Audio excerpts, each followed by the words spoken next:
Hello students, good morning. Today our subject is GK, General Knowledge. Today we are learning about chapter number 9, Man-Made Wonders. Man-Made Wonders मतलब इंसानों ने बनाए हुए इमारतें, जैसे कि ताजमहल है, एफिल टावर है, ठीक है, ये लीनिंग टावर ऑफ पीसा, मतलब ये बहुत सारे, ये सारे जो है ना इंसानों ने बनाई है, ठीक है, तो इसलिए इसको कहते हैं मैन-मेड वंडर्स. तो फर्स्ट है Taj Mahal. Now we start. First, The Taj Mahal is one of the most beautiful buildings in the world. Taj Mahal दुनिया की सबसे खूबसूरत इमारतों में से एक है. It was built by the Mughal rulers. इसका निर्माण किसने किया है? मुगल शासकों ने किया है. Shah Jahan in memory of his wife Mumtaz Mahal. Shah Jahan ने अपनी पत्नी मुमताज़ की याद में महल बनवाया था. It took about 2000 workers to build this white marble tombs in 21 years. ये किसने बनाया था? इंसानों ने कितने वर्कर्स थे? 20,000 वर्कर्स ने ये 21 साल में बनाया था. मतलब 21 साल लग गए थे ये ताजमहल को बनाते बनाते. इस वाइट मार्बल को बनाते बनाते 21 साल लग गए थे. It was chosen by internet and phone voters worldwide as one of the 7 new wonders of the world. ये सात अजूबे में से एक है. सेकंड है द एफिल टावर. आप देख सकते हैं इस एफिल टावर की पिक्चर. ये कितना बड़ा है? ये 300 मीटर ऊंचा है. ये the Eiffel Tower is one of the most famous buildings in France and is 300 metres high. It was built by brilliant engineer Gustave Eiffel in 1889 for the Paris exhibition. ये Eiffel tower France की सबसे प्रसिद्ध इमारतों में से एक है और ये 300 मीटर ऊंची है. यह 1889 में पेरिस प्रदर्शन के लिए एक ब्रिलियंट इंजीनियर गुस्ताव एफिल द्वारा बनाया गया था. थर्ड है लीनिंग टावर ऑफ पीसा. आप देख सकते हैं ये टावर आपको थोड़ा सा टेढ़ा दिख रहा है ना, एक तरफ से झुका हुआ दिख रहा है. यही तो इसकी खासियत है. Leaning tower of Pisa is in पीसा विच टाउन ऑफ इटली. ये इटली का एक शहर है. पीसा क्या है? इटली का एक शहर है. पीसी का लीनिंग टावर पीसा में यह प्रसिद्ध है क्योंकि it is famous because it lens the tower had to land when only 3 of its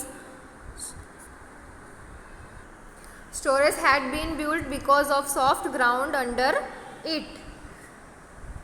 ये जो बिल्डिंग है ये झुकी हुई है. फेमस क्यों है? क्योंकि यह एक तरफ से झुकी हुई है, झुक गई थी जब इसकी इमारत जो 3 मंजिल बनी थी. जब 3 मंजिल की इमारत बनी तब ये थोड़ी सी झुक गई थी. क्यों? क्योंकि इसके जो ग्राउंड है, जो ज़मीन थी, वो कैसी थी? नरम थी. नरम होने के कारण वो थोड़ी सी झुकी हुई थी. Its foundation was strengthened in 2002 and the tower is now considered safe. ये 2002 में इसकी कमज़ोर नींव मजबूत हुई और टावर अब सुरक्षित माना जाता है. इसकी जो नींव थी ना कमज़ोर थी क्योंकि ज़मीन तो नरम थी, इसकी वजह से वो थोड़ा सा झुक गया था. तो नींव कैसे हो गई थी? कमज़ोर हो गई थी. पर 2002 में पता चला है कि इसकी नींव अभी मजबूत है, तो ये अभी सुरक्षित है,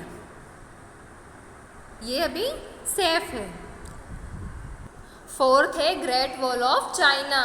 ये क्या है? ये किसकी दीवार है? चाइना की दीवार है. ये क्यों फेमस है? क्योंकि बहुत ऊंची है.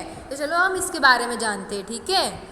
Great wall of China was built over 2000 years ago by the first emperor of China, Shi Huang, to protect China from enemies.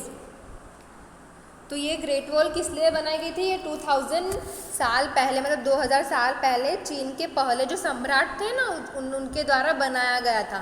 सम्राट सी हुआंग ने दुश्मनों से बचाने के लिए बनवाया था. ये वॉल किसके लिए बनाया था? दुश्मनों से बचाने के लिए, ताकि वो दुश्मन उनके चाइना में आके उन पर हमला ना कर सके. इसलिए उन्होंने एक बड़ी सी लंबी सी दीवार बनाई थी.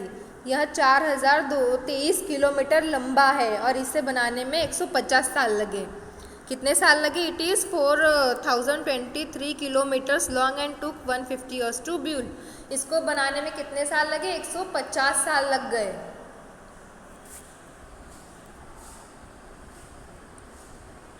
आप देख सकते हैं इस पिक्चर को। इस पिक्चर में क्या दिख रहा है आपको? पिरामिड्स दिख रहे हैं ना। ये पिरामिड्स कहाँ होते हैं? जहाँ पे रेत होती है ना, वहाँ पे ये पिरामिड्स होते हैं। The pyramids in Egypt area feet of engineering. They were made as tombs for the rulers. Rulers who were called pharaohs. They are made of very large numbers of stone blocks which were moved by countless number of slaves. उन्हें शासकों के लिए कब्रों के रूप में बनाया था। कब्र मतलब जो मर जाते हैं ना, वो लोग की कब्र बनाते हैं ना, उनके रूप में बनाया था, जिन्हें फिरौन कहा जाता है। वे बहुत बड़ी संख्या में पत्थर के ब्लॉक से बने होते हैं, जिन्हें अनगिनत संख्या में गुलामों द्वारा स्थानांतरित किया गया था। स्थानांतरित मतलब यहाँ से वहाँ ले जाने के लिए क्या बोलते हैं उसको? स्थानांतरित बोलते हैं हिंदी में। मतलब ट्रांसफ़र किया गया था गुलामों द्वारा। आप देख सकते हैं इस पिक्चर में क्या है? स्टैच्यू ऑफ लिबर्टी है। तो आज हम इसके बारे में जानते हैं। चलो, the Statue of Liberty was a gift from France in 1884 to the Statue of Liberty was a gift from France in 1884 to commemorate 100 years of independence of USA। Statue of Liberty 1884 में France से एक उपहार था, मतलब gift था, जो संयुक्त राज्य अमेरिका की स्वातंत्रता के 100 वर्ष के उपलक्ष्य में था। It is 93 metres high from its base to the top of its torch and is hollow. ये 93 मीटर ऊंचा है और इसके आधार से इसका जो मशाल आप देख सकते हैं, यहाँ पे जो मशाल दिख रही है ना, ये वहाँ तक ये पूरा कैसा है? खोखला है। सिर्फ ये स्टेचू बनाया गया है। 300 sheets of copper were beaten into a thin sheet to act as the lady's skin. You can climb up a spiral staircase inside. Lady के स्किन के रूप में कार्य करने के लिए तांबे के जो 300 शीट को एक पतली शीट में पीटा गया था। मतलब तांबे की जो शीट्स होती है ना, उनको एक पतली शीट में पूरा पीटा गया था। और आप अंदर एक शर्पिल सीढ़ी पर चढ़ सकते हैं। इसके अंदर जो स्नैक टाइप लेडर है, जिसको आप ऊपर तक, इसमें सीढ़ी है जो चढ़ सकते हैं। लेडर मीन्स सीढ़ी। स्नैक लेडर मतलब सांप की तरह सीढ़ी है, इसके अंदर सांप की तरह सीढ़ी है जो आप उसके ऊपर चढ़ सकते हैं। स्टूडेंट्स, आप देख सकते हैं इस पिक्चर में ये क्या है? स्टोनहेंज है। तो हम इसके बारे में जानेंगे। Stonehenge is a pre historic monument in England about 130 kilometre from London. It is made up of circles of very heavy stones. Stonehenge England में लंदन से 130 किलोमीटर दूर एक स्मारक है जो बहुत भारी पत्थरों से, मतलब हैवी स्टोन से बना हुआ है। Its construction took place in the period 3000 to 15 to BCE. इसका निर्माण 3000 से 1520 ईसा पूर्व के अवधि में हुआ था। मतलब 1520 ईसा पूर्व के पहले इसका निर्माण हुआ था। These might have been used by people in that age to tell time.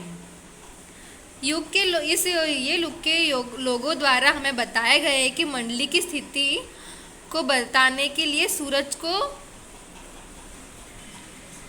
मतलब कि दिन रात कैसे होता है वो देखने के लिए। ठीक है, पहले के ज़माने में तो घड़ियाँ नहीं थी, अभी तो हम वॉच, सब हमारे घर में तो वॉच है, सब टाइम देख लेते। पहले तो ऐसा नहीं था, तो इसकी वजह से इसका यूज़ किया जाता था पहले।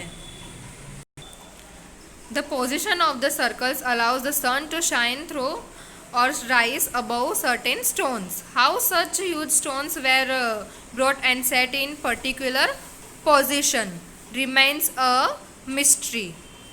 Mystery one view is that they were carried to the area by glaciers.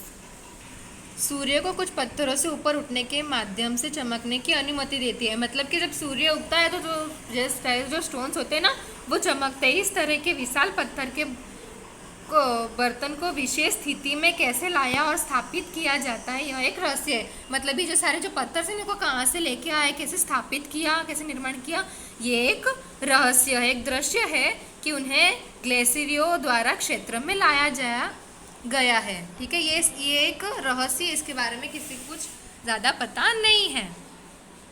तो हमारा चैप्टर नंबर 9 चैप्टर का भी लास्ट है, सिडनी ओपेरा हाउस। तो आप देख सकते हैं इस पिक्चर में क्या है, सिडनी ओपेरा हाउस। तो हम इसके बारे में जानेंगे। The Sydney opera house is a multi venue arts centre in Sydney, Australia. It is one of 20th century's most famous buildings. The buildings comprises multiple performance venues which host over